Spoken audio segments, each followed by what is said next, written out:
Saya berada di Kemenak, Kota Malang untuk yang kedua kalinya. Jadi kali ini saya sedang mengikuti kegiatan.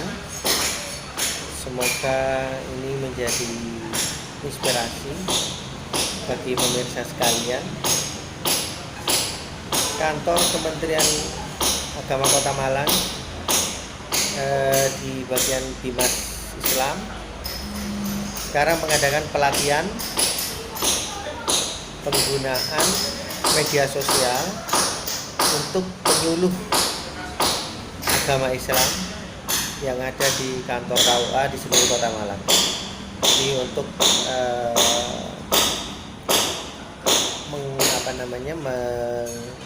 menghadapi pandemi ini, teman-teman dari Kemenak membuat inovasi dan terobosan baru bagaimana tetap berkarya pada masa pandemi. Berkarya pada masa pandemi dengan apa? Dengan menggunakan media sosial. Mudah-mudahan ini bisa dijadikan inspirasi bagi instansi-instansi yang lain yang ingin memanfaatkan media sosial sebagai ajang penyebaran informasi kepada masyarakat. Oke, mari kita menuju ke lokasi. Sebentar lagi acara akan dimulai. Kita masuk ke aula. Ini lewat pintu sebelah kanan.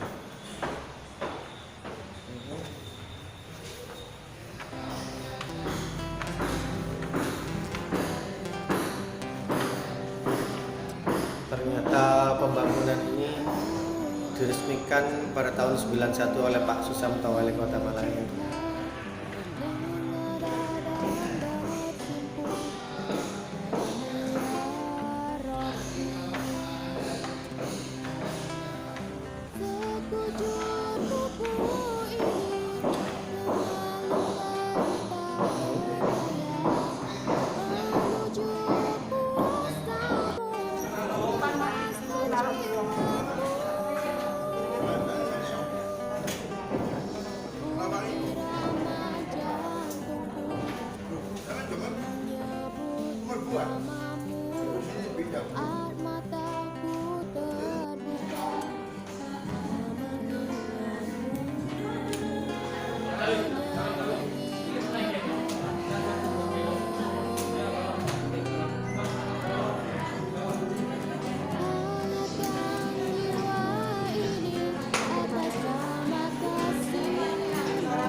Assalamualaikum warahmatullahi wabarakatuh.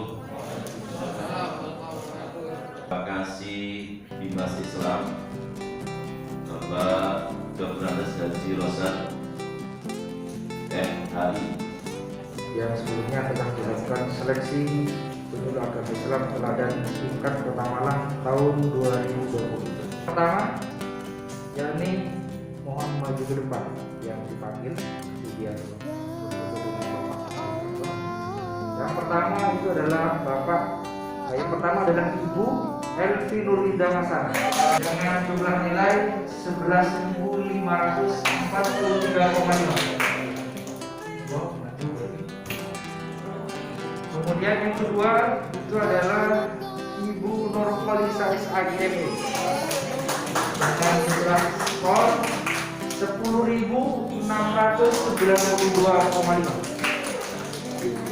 Kemudian yang ketiga Ibu Jihan Mawansyah dengan jumlah skor 10.255,5.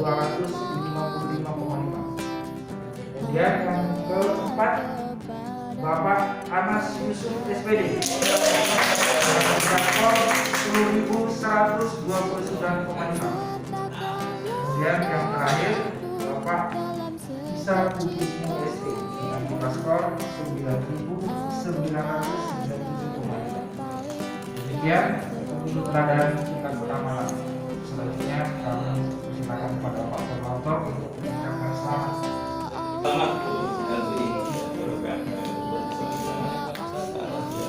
yang dua nggak ada ya? Izin ya? Oke. Ya, terima kasih yang merasa apresiasi terus ditingkatkan bisa ke tingkat dalam lebih tinggi lagi ya. Sama merasa ke Jawa Timur. Siapa ke Jawa Timur? Alhamdulillah. Support nanti dengan teman-teman lain dari Mas dan dari Rakomnya biar bisa terus membuat. Terima kasih.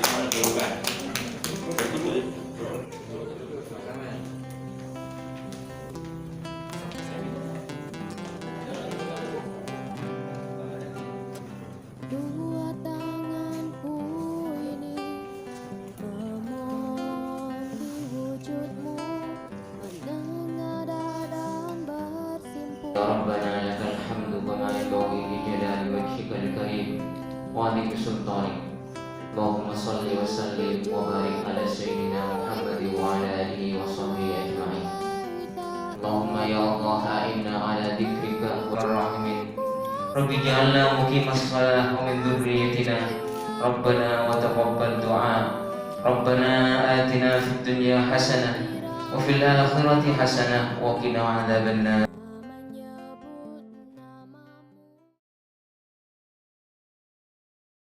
Assalamualaikum warahmatullahi wabarakatuh. Bismillah, alhamdulillah, la haula wala quwata illa billah. Saya Kepala Kantor Kementerian Agama Kota Malang, Muhtar Hazawawi. Dalam kesempatan yang baik ini perlu menyampaikan beberapa hal. Yang pertama, bahwa Kementerian Agama Kota Malang itu mempunyai visi khusus yang membreakdown daripada visi Kementerian Pusat dan juga tentu membreakdown dari visi tunggal daripada Pak Presiden. Nah, dari sinilah kemudian ada beberapa kata kunci yang perlu kita pahami bersama. Yang pertama adalah Kementerian Agama itu harus profesional. Yang kedua harus andal. Ketiga harus soleh. Yang keempat harus moderat. Kelima harus cerdas. Yang keenam harus unggul. Untuk itu kebijakan di Kementerian Agama Kota Malang kemudian ada tiga kata kunci besar yang perlu disukseskan bersama. Yang pertama adalah membangun karakter keagamaan yang kokoh. Yang kedua, membangun karakter kebangsaan yang kuat. Dan yang ketiga adalah membangun karakter unggulan dan prestasi dalam segala lini dan sektor apapun sebagai institusi Kementerian Agama yang membantu pemerintah di bidang agama. Dalam mencapai dari sebuah program-program besar inilah, maka kami selaku Kementerian Agama selalu ingin semua lapisan masyarakat Kementerian Agama bisa melakukan yang sama. Nah, satu layanan yang kita unggulkan sesungguhnya adalah layanan pendidikan. Layanan pendidikan itulah kemudian diwakili oleh madrasah kita, baik itu Madrasah Jalan Bandung, MIN, MTSN MAN, tapi juga harus menjadikan sebuah layanan pendidikan madrasah terpadu Kota Malang. Sehingga ketika menjadi ikon nasional dan ini ikon kota pendidikan, maka sesungguhnya Kota Malang harus juga mengimbangi. Jadi kota pendidikan, maka layanan pendidikannya juga harus benar-benar diperkuat. Bukan hanya bangga dengan keunggulan yang ada, tapi bagaimana pendidikan di Kota Malang ini mempunyai inovasi yang terus-terus berkembang. Salah satu inovasi itu adalah yang terbaru adalah dengan adanya inovasi digital library, di mana adalah perpustakaan digital sebagai satu antisipasi solusi pada saat pembelajaran pandemi COVID dengan menggunakan kurikulum darurat. Maka di dalam melakukan visi yang di bidang pendidikan ini, maka tidak boleh kemudian masyarakat ini tidak produktif, tapi harus produktif di madrasah, produktif negeri maupun swasta, tetapi tetap aman dari COVID. Maka solusi ini adalah yang pertama. Di tempat-tempat lain di Kementerian Agama memang masih perlu ada terobosan ini. Kalau ini kita bisa lakukan secepatnya, maka memberikan manfaat kepada khalayak, banyak umat, banyak masyarakat pengguna daripada Kementerian Agama. Dalam mencapai inilah kemudian kita melibatkan stakeholders, diantaranya adalah UIN Maliki Malang, tim IT-nya, tim perpustakaannya, tim yang terkait mulai di Kanvika, Saintek maupun stakeholders yang lain, leadnya kita lakukan untuk mencoba bisa melakukan memotret bagaimana kondisi madrasah di Kota Malang ini menjadi lebih cepat lompatan-lompatan daripada inovasi. Nah, inovasi inilah insya Allah dalam waktu dekat akan kita segera lakukan, kita launching dan bisa memberikan manfaat kepada masyarakat pendidikan. Samping itu yang perlu kita lakukan adalah yang kedua, kita harus memperkuat karakter kebangsaan. Karakter kebangsaan ini menjadi lebih hebat manakala kemudian kita ini bisa memberikan aksi nyata, pembuktian baik secara fisik, secara simbol-simbol. Maka dalam beberapa waktu yang lalu sudah kita launching tentang baju adat. Setiap hari Kamis di Kementerian Agama, baik itu jajaran kantor, jajaran KUA, jajaran di madrasah, semuanya termasuk murid akan memakai baju adat dan tidak dibatasi dengan hanya Malangan, tapi adat nasional silakan luas dan tidak memberatkan siswa, memberatkan orang tua. Sebagai bukti bahwa kita orang Indonesia mempunyai keberagaman mulai simbol-simbol daripada suku, ras, dan daerah yang mempunyai kelebihan masing-masing. Nah, ini adalah sisi daripada kebangsaan. Kebangsaan ini pun masih kita akan melakukan nanti ada karakter kebangsaan di madrasah, sehingga kita perlu merumuskan namanya madrasah karakter kebangsaan. Dan dalam waktu dekat juga akan kita lakukan, yaitu salah satunya bagaimana hadir permainan-permainan yang bisa kita berikan di madrasah kita. Nah, madrasah kita itu peranan mulai yang terkecil, baksodo, ingkling, ente, kemudian apalagi itu egrang, permainan kasti, permainan semprengan kalau dulu, permainan nekeran, bahkan ya kelereng-kelereng dan seterusnya, itu semuanya nanti harus diberikan pada madrasah kita. Sehingga saya berharap dengan ala-ala Indonesia seperti ini nanti menjadi seorang yang saintifik, saintek yang santri tapi juga ala Indonesia. Gitu. Ketika menjadi seorang kiai besar, karismatik, ketika menjadi yang benar-benar juga ala Indonesia. Artinya kita berkarakter kebangsaannya kuat. Jadi NKRI ini jangan kita menjadi survive exist di tengah-tengah siapapun pelaku yang ada di Indonesia. Jadi seorang penegak hukum yang santri tapi berkebangsaan Indonesia. Seorang ekonom yang santri, yang agamis tapi kemudian bisa menjadi kebanggaan daripada Indonesia. Nah, itu menjadi bagian penting yang nanti kemudian karakter kebangsaan harus terukur. Maka dengan demikian kita harus melakukan integrasi berbagai kondisi, baik itu keunggulan di bidang keagamaan maupun keunggulan bidang kebangsaan. Nah, ini menjadi prioritas. Kemudian di Kementerian Agama perlu membangun karakter unggulan dan prestasi. Apa prestasi-prestasi yang dilakukan oleh madrasah ini harus bisa dipublish dengan jelas. Kita ini kan banyak sebenarnya produk baik-baik, unggul-unggul, bahkan ikon nasional. Tapi bagaimana mempublish marketingnya ini yang perlu ada tindakan cepat. Dengan begitu maka masyarakat akan paham. Inilah peran-peran daripada madrasah kita, peran-peran daripada Kementerian Agama, peran-peran misalnya diberi menjadi KUA, peran-peran daripada haji, umroh terpadu, sehingga tidak ada salah paham, gagal paham. Nah, ini kemudian menjadikan masalah di sebuah layanan maupun memahamkan pada masyarakat. Kemudian yang perlu kita lakukan lagi juga adalah layanan-layanan yang ada di KUA. KUA ini perlu kita PTSP-kan, harus kita lakukan untuk melakukan yang terbaik terobosan-terobosan, sehingga seperti kita melayani yang seperti di kantor ini, seperti yang digambarnya di bank-bank itu, ada front office, back office, ada jenis-jenis layanan, ada kemudian SOP yang jelas setiap jenis layanan, ada berapa garansi, berapa menit, berapa jam, berapa hari, semuanya bisa terukur dan ini bisa dipertanggungjawabkan di hadapan publik. Maka ada istilah maklumat layanan. Nah, sebagai garansi kita dalam kesungguhan melayani kepada masyarakat. Dan yang kemudian yang tidak kalah pentingnya adalah layanan haji dan umroh.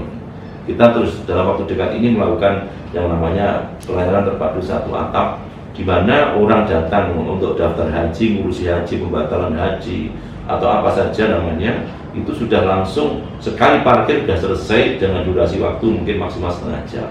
Banknya di situ, semuanya siap, habis bayar langsung foto di sebelahnya biometrik, selesai mungkin 10-15 menit, sudah tidak lagi harus mampir ke bank, pulang kembali dan seterusnya.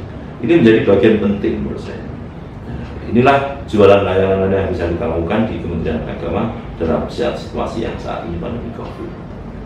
Maka kami berharap ini ada dukungan support dari semua pihak, terutama pada masyarakat, kepada pihak-pihak mitra, baik itu mitra-mitra yang kaitannya dengan CSR, mitra-mitra yang berkaitannya dengan pendukung-pendukung dari support IT, perguruan tinggi, pondok pesantren maupun yang ada di pemerintah Kota Malang dengan lintas sektoralnya dan semuanya. Kita ingin bersama-sama bergandengan untuk segera mewujudkan pelayanan yang terbaik, pelayanan prima untuk memberikan kepuasan pelanggan, yaitu masyarakat Kota Malang dan sekitarnya.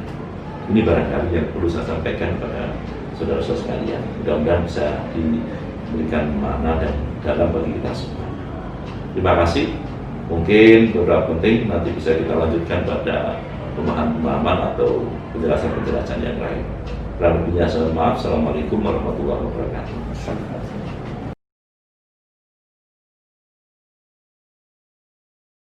Ini rencananya acaranya ini dari jam berapa sampai jam berapa? Rencananya dari jam setengah 8 sampai jam 4 sore. 4 sore.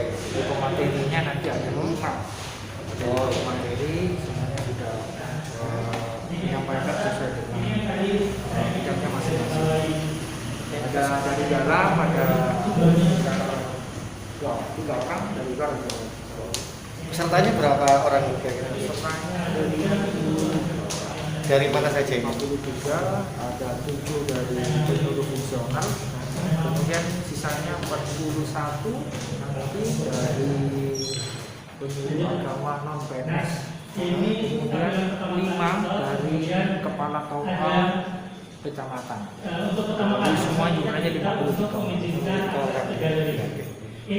Tujuannya dalam rangka untuk meningkatkan kompetensi penyuluh agama Islam di Kota Malang terkait dengan perkembangan zaman, perkembangan masa, perkembangan situasi dan kondisi, supaya penyuluh agama Islam di Kota Malang itu bisa menyesuaikan dengan perkembangan itu, baik dalam dakwah maupun dalam hal-hal bidang-bidang yang lain. Harapan nanti outputnya yang akan diberikan kepada para penyuluh nanti kalau sudah bisa mengoperasikan atau bisa menyalurkan bakatnya di dalam dunia medsos gimana ini? Ya, harapannya dakwah yang selama ini hanya sekedar lewat podium, hanya sekedar lewat tatap muka dengan membuka kitab atau membuka materi, itu bisa melalui media-media sosial, sehingga keberadaan penyuluh agama Islam di Kota Malang bisa diterima khususnya di Kota Malang, lebih-lebih secara umum di seluruh Nusantara Indonesia. Jadi untuk untuk keperluan dinasnya, harapannya setelah pelatihan ini apa? Apakah setiap orang itu diwajibkan untuk memiliki akun media sosial dan sebagainya? Tidak harus. Yang penting dia bisa memahami bahwa dakwah ke depan itu tidak semudah apa yang didakwakan pada zaman sahabat sebelumnya, yang hanya sekedar turun, tapi dakwah itu juga bisa lewat media sosial. Oke, makasih Mas Danu.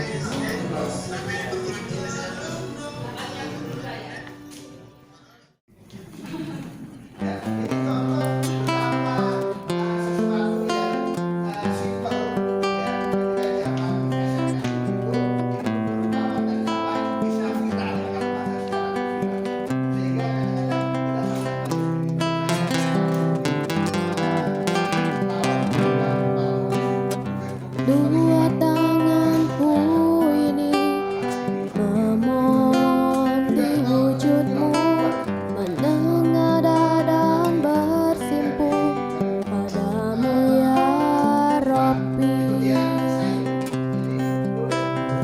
Sekujur tubuh ini lemah lunglai tak berdaya menuju kuasamu, hempaskan jiwaku. Up irama jantungku hanya menyebut namamu. Saat mataku terbuka hanya mengingatmu, hanya mengingatmu.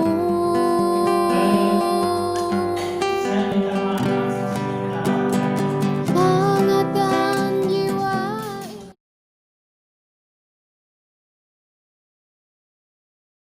Bukan kita yang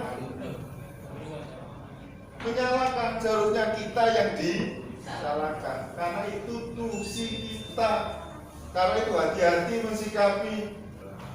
Kalau mereka tidak paham, ya wajar. Pegawai dari nyuntik, dikongkon nyolati.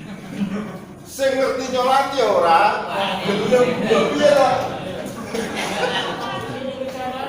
Anda. Saya kemarin dia itu sambil lulus melakukan penyuluhan, gantinya tatap muka.